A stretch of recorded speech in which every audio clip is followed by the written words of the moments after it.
চারটা বিষয়ের কথা আল্লাহ এখানে বললেন। এই যে স্যাক্রিফাইসের কথা বললাম, সাহাবায়ে কেরাম রিদওয়ানুল্লাহি তাআলা আলাইহিম আজমাইন তারা কি পরিমাণ কষ্ট সহ্য করলেন। আল্লাহ নবী সাল্লাল্লাহু আলাইহি ওয়াসাল্লাম বলেন, আশাদুন নাসি বালাউল আমবিয়াই সুম্মাল আমসাল ফাল আমসাল। এই কালিমার জান্নাত উচ্চ করার জন্য, এই কালিমাকে প্রতিষ্ঠিত করার জন্য, কোরআনের রাজ কায়েমের জন্য, আল্লাহর জমিনে আল্লাহর দ্বীনকে প্রতিষ্ঠিত করার জন্য আল্লাহ নবী রক্ত দিয়েছেন, সাহাবায়ে কেরাম রক্ত দিয়েছেন। কথা বলেন ঠিক কিনা? কি পরিমাণ স্যাক্রিফাইস করলেন আল্লাহ নবী সাল্লাল্লাহু আলাইহি ওয়াসাল্লাম। কাবা চত্বরে চাদর মুড়ি দিয়া আল্লাহ নবী সাল্লাল্লাহু আলাইহি ওয়াসাল্লাম বসে আছেন। এমন সময় হযরতে খাব্বাব ইবনুল আরাদ রাদিয়াল্লাহু তাআলা তিনি চলে গেলেন আল্লাহ রাসূলের দরবারে। গিয়ে দেখেন কাবার চত্বরে হাজার দিয়ে আল্লাহ নবী বসে আছেন। গিয়ে বললেন, আসসালামু আলাইকা ইয়া রাসূলুল্লাহ, আসসালাতু ওয়াসসালামু আলাইকা ইয়া হাবিবাল্লাহ, আলা তাদউ লানা আলা তাস্তানসিরু লানা। বললেন, ইয়া আল্লাহর রাসূল সাল্লাল্লাহু আলাইহি ওয়াসাল্লাম, আমাদের জন্য একটু দোয়া করেন। এত জুলুম, এত নির্যাতন, এত নিপীড়ন আমরা সহ্য করতে পারতেছি না।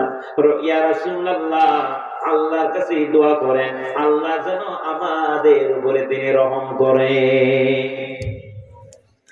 কি পরিমাণ জুলুম আর নিপীড়ন নির্যাতন এসেছিল। আল্লাহ রাব্বুল আলামিন অন্যত্র বলছেন, আল্লাহ তাআলা বলেন, আম হাসিবতুম আন তাদখুলুল জান্নাতা ওয়া লাম্মা ইয়াতিকুম মাসালুল লাযীনা খালাউ মিন ক্বাবলিকুম মাসাতুহুমুল বা'সাউ ওয়াদ-দাররাউ ওয়া যুলজিলু হাত্তা ইয়াকুলার রাসূলু والذين آمنوا معه متى نصر الله ألا إن نصر الله قريب ألا إن نصر الله قريب। আল্লাহ তাআলা বলেন, হে আমার বান্দা বান্দিরা, তোমরা কি মনে করেছো চলে গেছে এখানে টাকা দিয়ে আছে বসে থাকবে, কোন সমস্যার সাথে সাথে সমাধান করবে? বলা বসে যাচ্ছে সাউন্ড। তো আমার ভাইরা, আল্লাহ তাআলা বলেন, বান্দারা তোমরা কি মনে করেছো এমনিতেই তোমাদেরকে জান্নাত দিয়ে দেব? আম হাসিবতুম আন তাদখুলুল জান্নাতা, তোমরা কি এমনিতেই জান্নাতে প্রবেশ করে যাবে, প্রবেশ করবে, জান্নাতে ঢুকায়া দিবে এমনিতেই নাকি? না না না, আল্লাহ তাআলা বলেন, ওয়ালাম্মা ইয়াতিকুম মাসালুল লাযীনা খালাউ মিন ক্বাবলিকুম, তোমাদের পূর্বে যারা ঈমান এনেছিল তাদের উপরে যে বিপদ এসেছে, মুসিবত এসেছে, এই মুসিবতের বিন্দু পরিমাণ তো তোমাদের উপর এখনো আসে নাই। এখন এই বিপদ মুসিবত তোমাদের উপর আসে নাই, আর তোমরা বলছো তোমরা এমনিতে জান্নাতে প্রবেশ করবে? হবে না। আল্লাহ তাআলা এরপরে বলেন, মাসাতুহুমুল বাসাউ ওয়াদ-দাররাউ ওয়া যুলজিলু। আল্লাহ রাব্বুল আলামিন বলে, এমন বিপদ মুসিবত, দুঃখ দুর্দশা, এমন বিপদ মুসিবত, বিপদ আপদ রোগ শোক এমন ভাবে তাদেরকে চেপে ধরেছিল, ওয়া যুলজিলু, তাদেরকে একেবারে প্রকম্পিত করে ফেলেছে, একেবারে তাদেরকে নিঃশ্বাস করে দিয়েছে। এমন ভয়ঙ্কর ভাবে মারাত্মক চতুর্মুখী আপদ বিপদ কষ্ট দুঃখ দুর্দশা মুসিবত দুর্ভিক্ষ ক্ষুধা দারিদ্র এরকম ভাবে তাদেরকে চতুর্মুখী চতুর্দিক থেকে গ্রাস করেছে। তখন কি বলেছে? মাতা নাসরুল্লাহ, কখন আসবে আল্লাহর সাহায্য?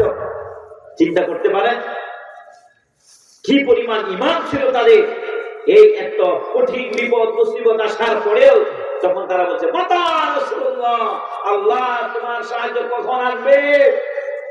কখন তোমার সাহায্য আসবে? রব্বুল আলামিন কাফের বেঈমান মুশরিকদের নির্যাতনের কারণে আমরা তো নিঃশেষ হয়ে যাচ্ছে। রব্বুল আলামিন কখন তোমার সাহায্য আসবে? একটা পর্যায়ে তাদের পরীক্ষা নেওয়ার পরে আল্লাহ তাআলা বলছেন, আলা ইন্না নাসরাল্লাহি কারীব, আমার সাহায্য অতি সন্নিকটে। সুবহানাল্লাহ। আল্লাহ কষ্ট দিয়ে, কষ্ট, দুঃখ, দুর্দশা দিয়ে আল্লাহ তাদের ঈমানের একটা পরীক্ষা নিয়ে নিয়েছে। সুবহানাল্লাহ। এই পরীক্ষার মধ্যে তারা পাস করেছেন। তারা কি করেছেন? আমার কথা বুঝতেছেন ভাইরা? পরীক্ষার মধ্যে কি করেছেন তারা? এরপরে আল্লাহর নবীর সাহাবী হযরত খাব্বাব ইবনে আরাতি রাদিয়াল্লাহু তাআলা আনহু আল্লাহর নবীর কাছে গেলেন, কে সালাম দিলেন। সালাম দিয়ে বললেন, আল্লাহর নবী এরকম চাদর মুড়ি দিয়ে বসা আছেন, চিন্তা ফিকির করতেছেন, আল্লাহর জিকির করতেছেন। তারপরে তিনি গিয়ে সালাম দিলেন, উত্তর নিলেন। উত্তর দেওয়ার পরে হযরত খাব্বাব বললেন, আলা তাদউ লানা আলা তাস্তাগফিরু লানা ইয়া রাসূলুল্লাহ, হে আল্লাহর রাসূল আমাদের জন্য দোয়া করেন। মার খেতে খেতে শেষ হয়ে গেল। আয় আল্লাহ, ইয়া রাসূলুল্লাহ সাল্লাল্লাহু আলাইহি ওয়াসাল্লাম, আমাদের সুমাইয়াকে শহীদ করে দেওয়া হলো, আমাদের খাব্বাবকে মারা হলো। ইয়া রাসূলুল্লাহ, বেলালকে মারতেছে, আমাদেরকে বাড়িঘর ভেঙে দিয়েছে, ফসলগুলি সব লুটপাট করে নিয়েছে, আমাদের কন্যা সন্তানগুলিকে ধরে নিয়ে নির্যাতন করতেছে, আমাদের কন্যা সন্তানদেরকে তারা দর্শন করতেছে। ইয়া রাসূলুল্লাহ, আমাদের ঘর বাড়িগুলো একেবারে চৌচির করে ধ্বংস করে দিয়েছে, থাকার মতো জায়গা নেই, বিচার দেওয়ার মতো কেউ নাই, গোটা সমাজ আমাদের বিরোধী। আমরা এখানে ইসলাম কবুল করলাম, এই জন্য আমাদের সমাজ দেখতে পারে না, সমাজের মাতব্বর গুলো দেখতে পারে না, যাদের কাছে বিচার দিব তারাই উল্টা আমাদেরকে আরো বিচার করে দেয়, মারধর করে। ইয়া রাসূলুল্লাহ, আমরা সহ্য করতে পারছি না, এত জুলুম আর নির্যাতন সীমার বাইরে চলে গেছে। ইয়া রাসূলুল্লাহ সাল্লাল্লাহু আলাইহি ওয়াসাল্লাম, আমাদের জন্য আল্লাহর কাছে একটু দোয়া করেন। আপনি যদি দোয়া করেন এইটা অবশ্যই অবশ্যই মঞ্জুর হয়ে যাবে। আল্লাহ রাসূল দোয়া করলে এই দোয়াকে আল্লাহ ফেরত দেয়, আল্লাহ কবুল করে কিনা ভাইরা?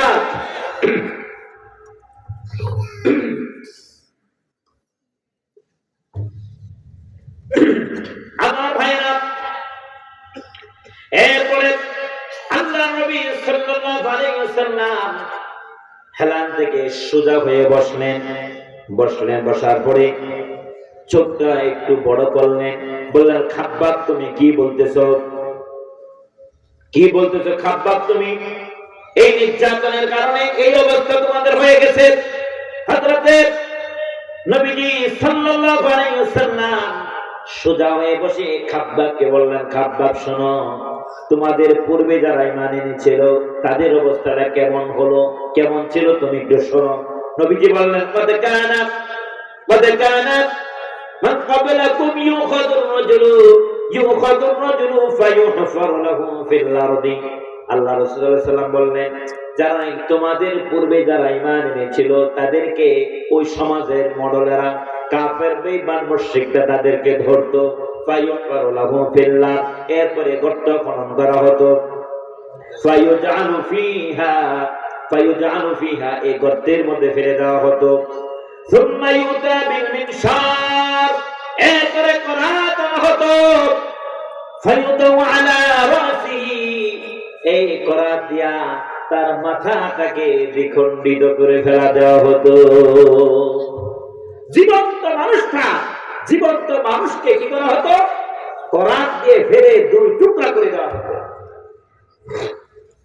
বুখারী শরীফের হাদিস। ফায়ুদাউ আলা রাসিহি, মাথাটাকে করাত দিয়ে জীবন্ত মানুষ এই পর্যন্ত গেড়েছে, বুক পর্যন্ত গেড়েছে, গাড়ার পরে এরপরে চতুর্দিকে মাটি দিয়ে ভরত করে দিয়েছে, যা উঠতে না পারে সে। দুই হাত সহ মাটি দিয়ে গেড়ে দিয়েছে। এরপরে পিছন দিক থেকে সামনের দিক থেকে চৌচির করে সামনে দিয়ে একবার করাত দিয়ে মাথা দ্বিখণ্ডিত করেছে, আবার ডান এবং বাম দিয়ে আবার করাত দিয়ে এরকম দ্বিখণ্ডিত করেছে, 4 টুকরা করে ফেলেছে জীবন্ত একজন মানুষকে, জীবন্ত মানুষ। এরপরে আল্লাহ নবী বলেন, ওয়ায়ুমসিকু বিআমশাতিল হাদীদ। নবীজি বললেন এরপরে লোহার চিরুনি আনা হতো, লোহার চিরুনি দিয়া না, লোহার চিরুনিকে আগুনের মধ্যে গরম করা হতো।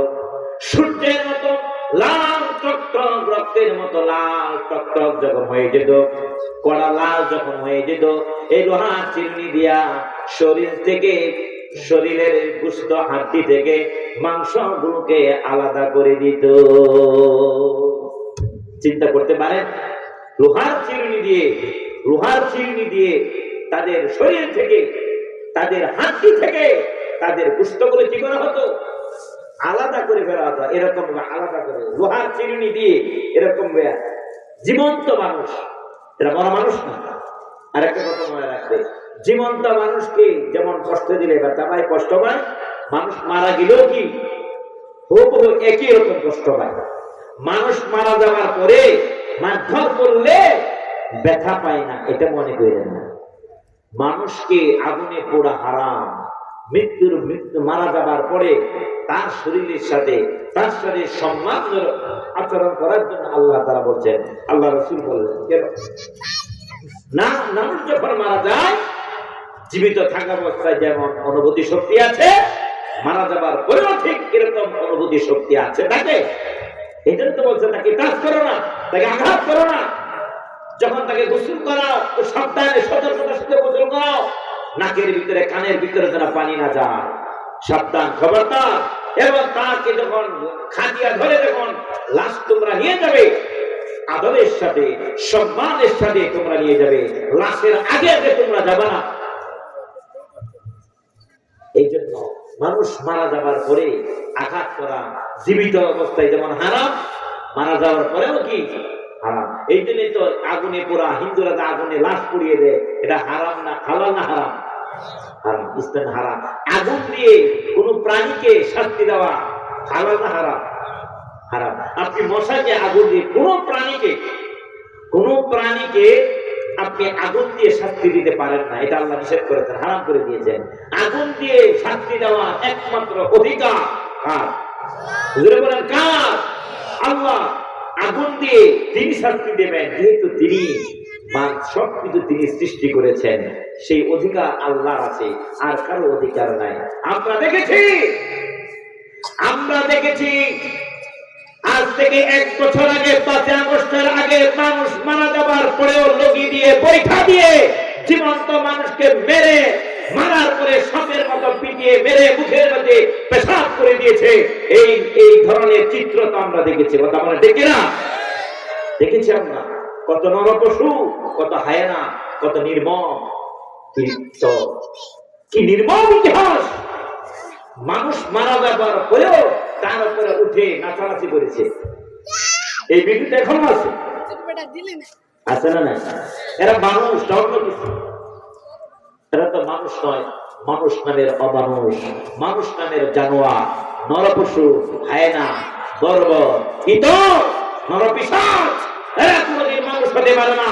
একজন মানুষ হয়ে আরেকজন মানুষকে ওরা হত্যা করতে পারে, কথা বলা ঠিক কিনা? হিন্দু হোক, বৌদ্ধ হোক, ইহুদি হোক, নাসারা হোক, খ্রিস্টান হোক, চুর হোক, ডাকাত হোক, খুনি হোক, যে হোক, এই অধিকার আপনাকে দেয় নাই, তার গায়ে হাত তোলার মতো অধিকার আপনাকে ইসলাম দেয় নাই। দেশে আইন আছে না নাই? আইন আছে না নাই? আপনি মানার কি? আদম সন্তানকে মানার কি? অধিকার তো আপনাকে দেয় নাই। কিন্তু আমরা দেখেছি মানুষকে মানুষ মনে করে না।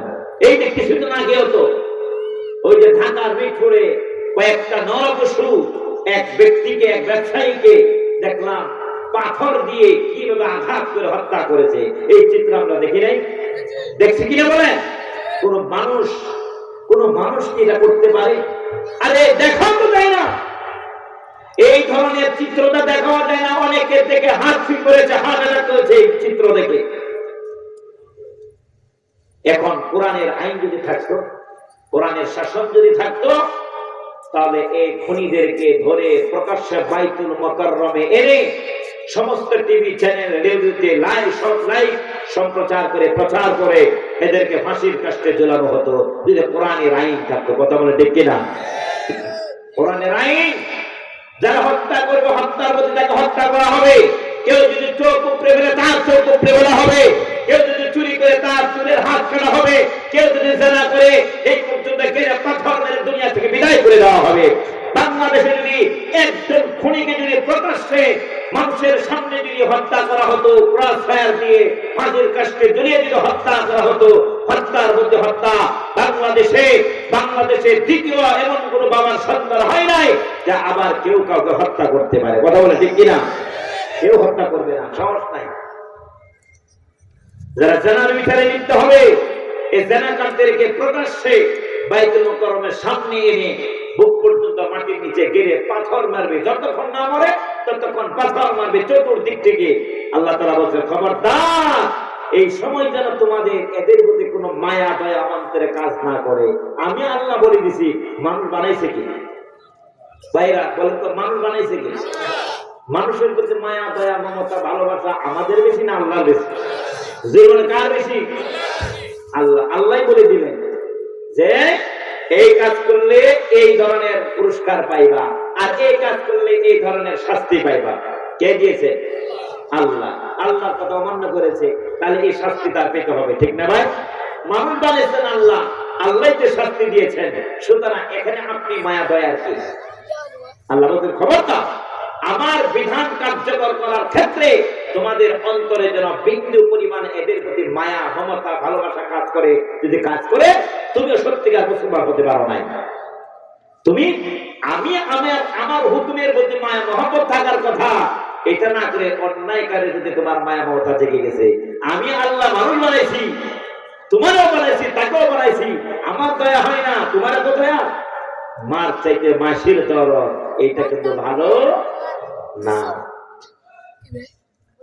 ভাইরা আমার। যেটা কোরআনের আইন যদি থাকতো, তাহলে সমাজে চুরি ডাকাতি জেনা ব্যভিচার মদ জুয়া হত্যা সন্ত্রাস চাঁদাবাদী মাস্তানি ট্যাক্টরবাদী সব বন্ধ হয়ে যেত। কথা বলে ঠিক কিনা? এমন একটি সোনালী সমাজ মদিনার মধ্যে রাসূল করিম সাল্লাল্লাহু আলাইহি ওয়াসাল্লাম একটি সমাজ, সুন্দর একটি সমাজ জাতিকে উপহার দিয়েছিলেন। এমন একটি সমাজ আমরা চাই কি চাই না? এটা মানুষের সমাজ হোক, এটা আমরা চাই কি চাই না? আমরা যদি সবাই চাই, তাহলে কোরআনের পক্ষে আমাদেরকে থাকা লাগবে। কথা বলে ঠিক কিনা?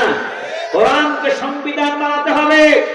কোন দল আমরা বুঝি না, কোন দল মত আমরা বুঝি না। কে জামাত করে, কে শিবির করে, কে বিএনপি করে, কে আওয়ামী লীগ করে, কে জাতীয় পার্টি করে, চরমনাই করে, কে খেলাফত করে, কে মজলিস করে। আমরা কোন দলকে ক্ষমতায় নিতে চাই না, আমরা আল্লাহর কোরআনকে ক্ষমতায় নিতে চাই। ঠিক কিনা বলে?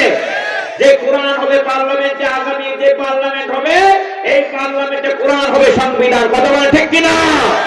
এই সংবিধান, কোরআনকে সংবিধান হিসাবে আমরা মেনে নিতে পারবো কি পারবো না? আল্লাহ কবুল করুন বলে আমিন। আমরা কোন দলের পক্ষে না, কোরআনের পক্ষে যারা থাকবে তাদের দলে আমরা আছি, যেহেতু আমরা মুসলমান। কথা বলে ঠিক কিনা? কয়েকদিনের দুনিয়া বলেছিলাম না? কুল্লু মান আলাইহা ফান ওয়া ইয়াবকা ওয়াজহু রাব্বিকা যুল জালালি ওয়াল ইকরাম ফাবিআইয়ি আলা'i রাব্বিকুমা তুকাযযিবান। এরপর আল্লাহ তাআলা অন্যত্র বলেন, ইয়া মা'আশারাল জিন্নি ওয়াল ইনসি ইন ইসতাতা'তুম আন তানফুযু মিন আকতারিস সামাওয়াতি ওয়াল আরদ ফানফুযু লা তানফুযুনা ইল্লা বিসুলতান ফাবিআইয়ি আলা'i রাব্বিকুমা তুকাযযিবান। আল্লাহ তাআলা বলেন, কুল্লু মান আলাইহা ফান। এই দুনিয়া শেষ হয়ে যাবে, আকাশ থাকবে না, জমিন থাকবে না, গ্রহ নক্ষত্র সৌরজগৎ নবমণ্ডল ভূমণ্ডল কিছুই থাকবে না। আপনিও থাকবেন না, আমিও থাকবো না। লিকুল্লি উম্মাতিন আজাল ইযা জাআ আজালুহুম লা ইস্তাখিরুনা সাআতাও ওয়া লা يستقدمون আল্লাহ তাআলা বলেন যে কোন মুহূর্তে বানা পূর্ণ চলে আসবে, যার সময় যখন হয়ে যাবে ঠিক সেই সময় সে চলে যাবে।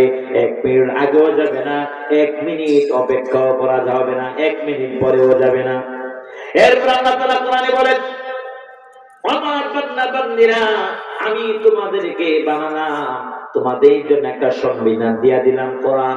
এই কোরআনকে যদি সংবিধান ভালো লাগে না, তাহলে আমার কোরআন যদি ভালো লাগে না, আমার দুনিয়া ছেড়ে তোমরা চলে যাও।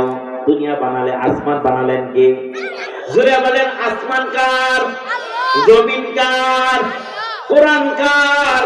আল্লাহ বলে ও বান্দা তুমি যদি দুনিয়াতে থাকতে চাও, আমার জমিনে যদি তুমি বসবাস করতে চাও, স্ত্রী সন্তান আদি পরিবার নিয়ে যদি তুমি সমাজে বসবাস করতে চাও, এই কোরআনকে সংবিধান হিসেবে মেনে নাও। এই কোরআন যদি তোমার ভালো না লাগে, আমার আসমানের নিচেও থাকতে পারবে না, আমার জমিনের উপরেও থাকতে পারবে না। আমার আসমান আমার জমিন ছেড়ে অন্য কোথাও তোমরা চলে যাও। যাওয়া সম্ভব? বলে সম্ভব। সূরা আর রহমান আজকে বাড়িতে যাবেন, আজকে গিয়ে খুলবেন, দেখবেন আল্লাহ পাক বলে দিয়া মাশারাল জিন্নি ওয়াল ইনস, হে মানব সম্প্রদায়, হে জিন সম্প্রদায়, আমার বিধান যদি তোমার ভালো না লাগে, আমার বিধান ভালো লাগে না, আমার জমিন ভালো লাগে, আমার আসমান ভালো লাগে, আমার সূর্য ভালো লাগে, আমার চাঁদ ভালো লাগে, শীতের দিনে সকালবেলা সূর্য খুব মজা লাগে, ঠিক কিনা বলেন? কিন্তু কোরআন ভালো লাগে না। কত বড় বাটফাট চিন্তা করেন, চিন্তা করছে দেখছেন? সূর্য ভালো লাগে, চাঁদ চন্দ্র ভালো লাগে, আসমান ভালো লাগে, দিন ভালো লাগে, জমিন ভালো লাগে, ভালো লাগে না মুনাফিকের শুধু কোরআন, ঠিক না? কোরআন ভালো লাগে না। আল্লাহ বলেন এই জমিন যদি তুমি এই জমিনে বসবাস করতে যাও, কোরআনকে মানা লাগবে। কোরআন যে মানবে জমিনে থাকার অধিকার তার আছে, কোরআন যারা মানবে না এই জমিন ব্যবহার করার কোনো অনুমতিও নাই। আছে? বলেন অনুমতি আছে নাকি? কে বলেছেন অনুমতি নাই? জোরে বলেন কে? আল্লাহ রাব্বুল আলামিন বলেন ও আমার বান্দা বান্দীরা, আমার ভাইরা, আল্লাহ রাব্বুল আলামিন বলেন আমার সাথে ব্যবসা করো। ব্যবসা যদি করো এই কোরআন নিয়ে ব্যবসা করা লাগবে। জোরে বলেন কি নিয়া? কোরআনকে মেনে নিতে হবে। কোরআনকে প্রতিটি রন্ধ্রে রন্ধ্রে মেনে নিবেন। 5 ওয়াক্ত নামাজ জামাতে আদায় করবেন। নামাজ আমরা পড়ি, আল্লাহ তাআলা বলেন বান্দা নামাজ পড়ো। এই নামাজকে তো সমাজে কায়েম করা লাগবে। কায়েম করবে ফেরেশতারা নাকি মানুষেরা? কারা সমাজে নামাজ কায়েম করবে? কারা? ও নামাজি, কোরআন দিয়ে নামাজ পড়ো, সমাজ কেন গড়ো না? ও সমাজি, সমাজের কাজ করো, নামাজ কেন পড়ো না? ঠিক না? কোরআন দিয়ে নামাজ পড়ি, সমাজের নামাজ আমরা নামাজের সমাজ পড়ি না। আল্লাহ বলে নামাজ পড়ো, কোরআন পড়ো, আমল করো, নামাজ পড়ো, নামাজ সমাজে কায়েম করো। এমন একটা ঘর থাকবে না যে ঘরের মধ্যে মহিলারা নামাজ পড়বে না। এমন ঘর থাকবে না যে ঘরের পুরুষ মসজিদে এসে নামাজ আদায় করবে না। যেই সমাজে নামাজ কায়েম হয়ে যাবে, এই সমাজ মদিনার মতো সমাজ হয়ে যাবে। সুবহানাল্লাহ।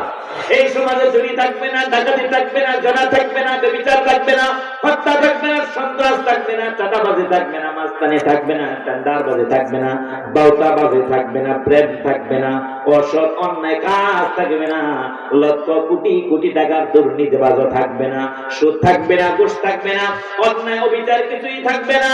কথা বলা ঠিক কিনা? এমন একটি সুন্দর সমাজ যদি আমরা গড়তে চাই, তাহলে এই কোরআনের পক্ষে আমাদেরকে থাকা লাগবে। কথা বলেন ঠিক কিনা? এই কোরআনের পক্ষে যখন আপনি থাকবেন, আপনার উপর চতুর্দিক থেকে হামলা আসবে, মামলা আসবে, বিপদ মুসিবত এসে আপনার উপর চেপে বসবে। আল্লাহ পাক বলেন বান্দারে আমি তো তোমাকে ঈমানের পরীক্ষা করব। কোরআন যখন মেনেছো, অবশ্যই আমি আল্লাহ তোমাদেরকে পরীক্ষা করব। আল্লাহ তাআলা অন্যত্র বলেন আহাসিবান নাসু আইয়ুতরাকু আইয়াকুলু আমান্না ওয়া হুম লা ইফতানুন। আল্লাহ তাআলা বলেন, তোমরা কি মনে করেছো আল্লাহর প্রতি ঈমান এনেছি এই কথা বললে আমি আল্লাহ তোমাদেরকে ছেড়ে দেব? কখনো না। ওয়া হুম লা ইফতানুন, অবশ্যই অবশ্যই আমি আল্লাহ তোমাদেরকে পরীক্ষা করব। এই পরীক্ষা করবে বিভিন্ন কারণ দিয়ে। আল্লাহ তাআলা অন্যত্র বলেন, ওয়ালা নাবলুওয়ান্নাকুম বিশাইইম মিনাল খাউফি ওয়াল জু'i ওয়া নাকসিম মিনাল আমওয়াল ওয়া নাকসিম মিনাল আমওয়ালি ওয়াল আনফুসি ওয়াত সামারাত ওয়া বাশশিরিস সাবিরিন। ওয়ালা নাবলুওয়ান্নাকুম, আল্লাহ লামে তাকিদ ব্যবহার করলেন, নুনে তাকিদ ব্যবহার করলেন। আল্লাহ তাআলা বলেন, যারা ঈমান আনবে, এই ঈমান যারা আনবে, কোরআন যারা গ্রহণ করবে, আল্লাহকে যারা গ্রহণ করবে, রাসূলকে যারা গ্রহণ করবে, ঈমান যারা আনবে, আল্লাহ তাআলা বলেন আমি আল্লাহ অবশ্যই অবশ্যই পরীক্ষা করব। ওয়ালা নাবলুওয়ান্নাকুম বিশাইইম মিনাল খাউফ, ভয় দিয়ে। কি দিয়ে বলেন? এক নম্বরে ভয় যা পরীক্ষা করব। ভয় কি? কোরআনের পক্ষে থাকে, সত্যের পক্ষে কথা বলে, মাজলুমের পক্ষে কথা বলেন, মাজলুমের পক্ষে কথা বলেন, কোরআনের পক্ষে কথা বলেন। বৈঠক হয়, সামাজিক বিচার হয়, বিচারের মধ্যে গিয়ে হক কথা বলেন। বহু মানুষ আপনাকে হুমকি দিয়ে আপনাকে থামায়া দিবে, ঠিক কিনা? হকের কথা বললে বিপদ আসবে, কথা বলে ঠিক কিনা? বিপদ আসবে, মুসিবত আসবে, বলবে, ভয় দেখাবে। আপনি কোরআনের পক্ষে থাকলে ভয় আসবে, বিপদ আসবে, মুসিবত আসবে। আল্লাহ তাআলা বলেন মিনাল খাউফ, সেই বিষয় মিনাল খাউফি ওয়াল জু'i, খোদা দিয়া, দারিদ্র দিয়া, খোদা দারিদ্র। আল্লাহ রাসূল বললেন, যারা হালাল ভাবে চলবে, হালাল ভাবে যারা চলবে, পাহাড়ের মধ্যে, পাহাড়ের উপরে পানি ছাড়লে যেমন নিচে গড়ায় পড়ে যায়, কচু পাতার উপরে পানি রাখলে যেমন অতি দ্রুত পানিটা পড়ে যায়, আল্লাহ নবী বলেন সত্যিকার যারা মুমিন তারা কচু পাতার পানির মতো অতি দ্রুত গরিব হয়ে যাবে। অর্থাৎ তাদের উপরে কি অভাব নেমে আসবে, অভাব। নিজে অসুস্থ, টাকা নাই, স্ত্রী অসুস্থ, টাকা নাই, সন্তান অসুস্থ, টাকা নাই, মামলা, টাকা নাই। আরে কি বিপদ আর মুসিবত চতুর্দিকে। এরপরেও বান্দা হারাম পথে পা বাড়াই না, কথা বলে ঠিক কিনা? সুদ খাই না, ঘুষ খাই না, বাড়িতে অভাব আছে, সরকারি চাকরি করে, সরকারি চাকরি করে, চাকরির বয়স মাত্র 1 বছর, 5 তলা 6 তলা 5 বিল্ডিং এর মালিক অলরেডি হয়ে গেছে। সব হালাল টাকা নাকি? হালাল টাকা না হারাম টাকা? সরকারি সব তো আর খারাপ না, সব ভালো সংখ্যা খুবই কম। ভাইরা মা, এত অভাব অনটন, এত সুযোগ থাকা সত্ত্বেও বান্দা কি করে না? হারাম পথে পা বাড়ায় না, সুদ খায় না, ঘুষ খায় না। সমাজে এমন লোক, বহু এমন সমাজে এমন লোক আছে, সন্তান বিদেশ থেকে টাকা পাঠায় আর বাবা বিভিন্ন লোকদেরকে সুদের মধ্যে টাকা লাগিয়ে থাকে, আছে না নাই? মাসে মাসে মাসে প্রত্যেক মাসে মাসে গিয়ে এই সুদের টাকা নিয়ে আসে, ফজরের নামাজ পড়ে সুদ আনতে, সুদের টাকা আনতে যায়, আছে না নাই? আবার হাতের মধ্যে তসবিহ থাকে, হাতের মধ্যে কি থাকে? তসবিহ থাকে। সুবহানাল্লাহ, আলহামদুলিল্লাহ বলতে বলতে ওই সুদওয়ালার বাড়ির, সুদ করে বাড়িতে যায়, যা নিল তার বাড়িতে যায়, যাইয়া এরপরে সুদের টাকা বলে সুন্দর করে আবার সুবহানাল্লাহ আলহামদুলিল্লাহ বলতে বলতে বাড়িতে চলে আসে। নাউযুবিল্লাহ মিন যালিক, আছে না নাই? বিশাইইম মিনাল খাউফি ওয়াল জু'i ওয়া নাকসিম মিনাল আমওয়াল। আল্লাহ রাব্বুল আলামিন বলেন বান্দারে, এরপরে সম্পদের লোকসান দিয়ে, বিপদ, ব্যবসা করেন, ব্যবসার মধ্যে আগুন লাগে, সব পড়ে ছারখার হয়ে গেল, ডাকাতি হয়ে গেল, ধ্বংস হয়ে গেল, বন্যায় সব শেষ হয়ে গেল, লোকসান দিলেন, জমি 100 বিঘা জমিন, এই জমিনের মধ্যে বন্যায় সব তলায় নিয়েছে। অথবা 100 বিঘা জমি বৃষ্টি না হওয়ার কারণে, অনাবৃষ্টির কারণে জমিনের ফসল নষ্ট হয়ে গেছে, অতি বৃষ্টির কারণে ফসল নষ্ট হয়ে গেছে। আল্লাহ পাক বলেন বান্দারে ধৈর্য ধারণ করো, যদি ধৈর্য ধারণ করতে পারো আমি আল্লাহর কাছে এর চেয়ে অনেক বড় পুরস্কার রয়েছে। কিন্তু এই ধৈর্য নাই বলে সব বিপদ আপদ শুধু আমার উপরে আসে, আর কারো উপর আসে না। আছে না নাই? না, যে আল্লাহ সম্পদ দিয়েছেন এই আল্লাহ তো সম্পদ নিয়েছেন, এর মধ্যে কল্যাণ আছে না নাই? আমার জন্য কিসে কল্যাণ আর কিসে অকল্যাণ আমি বুঝি না, আপনিও বুঝেন না, বুঝে কে? যে বলেন কে? কেউ যদি বিপদ আপদ আসার পর কেউ যদি বিন্দু পরিমাণ আল্লাহর প্রতি নারাজ হয়ে যায়, সঙ্গে সঙ্গে তার ঈমান নষ্ট হয়ে যাবে। নারাজ হওয়া যাবে না। বান্দা খাইরিহি ওয়া শাররিহি মিনাল্লাহি তাআলা, ভালো মন্দ কার পক্ষ থেকে আসে? বিপদ আপদ কার পক্ষ থেকে আসে?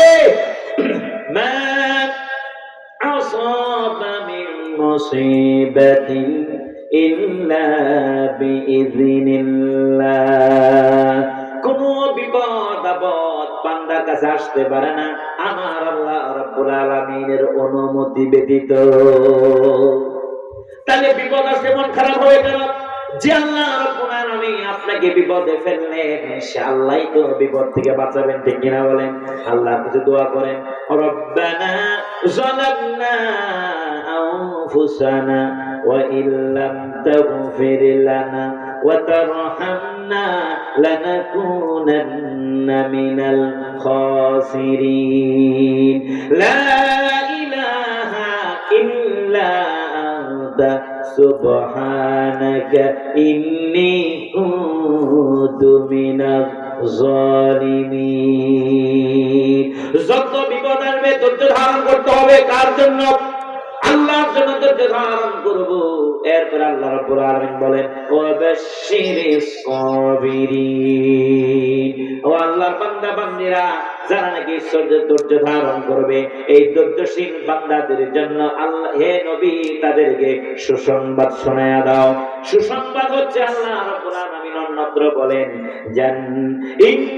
ইন্নাল্লাযীনা আমানু ওয়া আমিলুস সালিহাতি কানাত লাহুম জান্নাতুল ফিরদাউসি নুজুলা খালিদিনা ফিহা লা ইয়াবগুনা আনহা হিওয়ালা। আল্লাহু আকবার। আল্লাহ রাব্বুল আলামিন বলেন বান্দারে তুমি যদি ধৈর্য ধারণ করতে পারো, ঈমানের উপর যদি ইস্তেকামাত থাকতে পারো, আমি আল্লাহ রাব্বুল আলামিন এমন জান্নাতে তোমাকে প্রবেশ করায়া দিব, এই জান্নাত থেকে আর কোনোদিন বের হতে মন চাইবে না। সুবহানাল্লাহ। এমন জান্নাতে যেতে চাই কি চাই না? কারা কারা যেতে চাই হাত তুলে আল্লাহর দেখাই। আল্লাহ কবুল করুন, জোরে বলেন আমিন।